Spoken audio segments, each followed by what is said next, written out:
Most business owners spend years building something valuable, then leave its future entirely to chance when life gets in the way. Today, we're talking about a tool that sits quietly in your financial plan, often overlooked, yet powerful enough to keep a business alive, funded, and out of a courtroom the moment everything falls apart. Let's set the stage.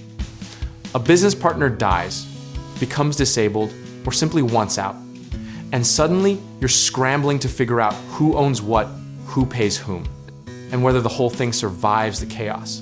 This is exactly the problem buy-sell agreements were designed to solve, and life insurance is the engine that makes them actually work in the real world. Think of a buy-sell agreement like a prenup for your business. Nobody wants to talk about it, everyone needs it, and the people who skip it almost always regret it.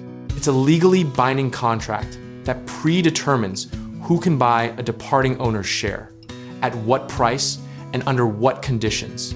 So there's no guessing game during an already emotional moment. Now here's where life insurance enters the room, like the quiet kid who turns out to be the smartest one in class. When a co-owner dies, the life insurance death benefit provides the surviving partner with the actual cash needed to purchase the deceased owner's share from their estate cleanly, quickly, and without liquidating the business.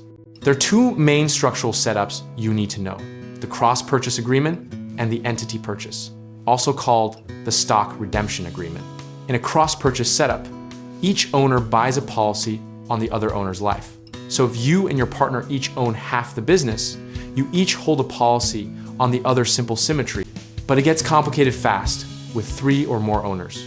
Imagine 5 partners, each buying policies on the other 4. That's 20 separate policies, 20 premiums, and 20 headaches every renewal cycle.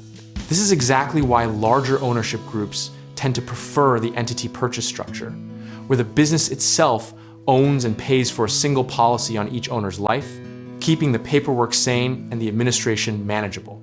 Here's the irony most people miss. Businesses worth millions are often protected by agreements drafted on a handshake or a templated document downloaded from the internet in 2012.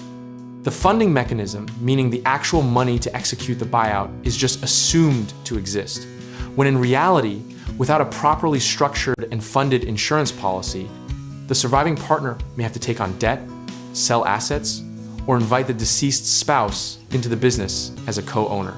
Let's talk valuation, because this is where even well-intentioned agreements quietly fall apart over time. You need a pre-agreed method, whether that's a fixed price, a formula, or a regular third-party appraisal, and your insurance coverage needs to be reviewed and updated to match that valuation as the business grows.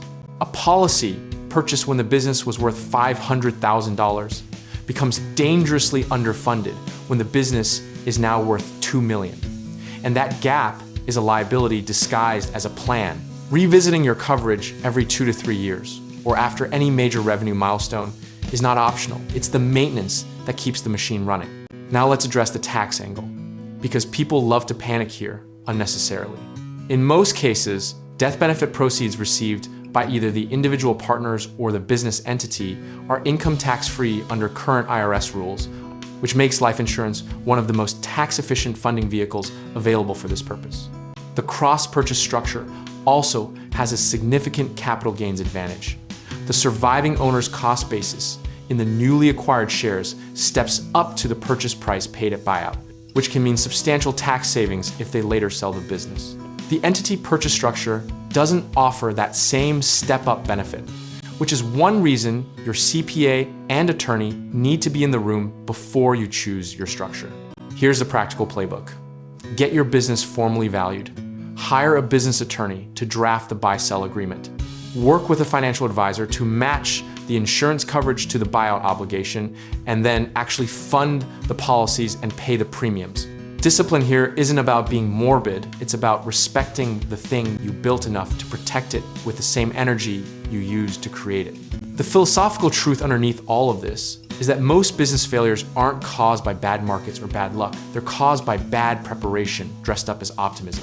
Consistency in maintaining your agreement, sizing your coverage correctly, and revisiting the plan regularly will outlast any single moment of cleverness or conviction. You don't have to fear the outcome of a partner's death or departure if you've already decided in writing, and in funding exactly what happens next.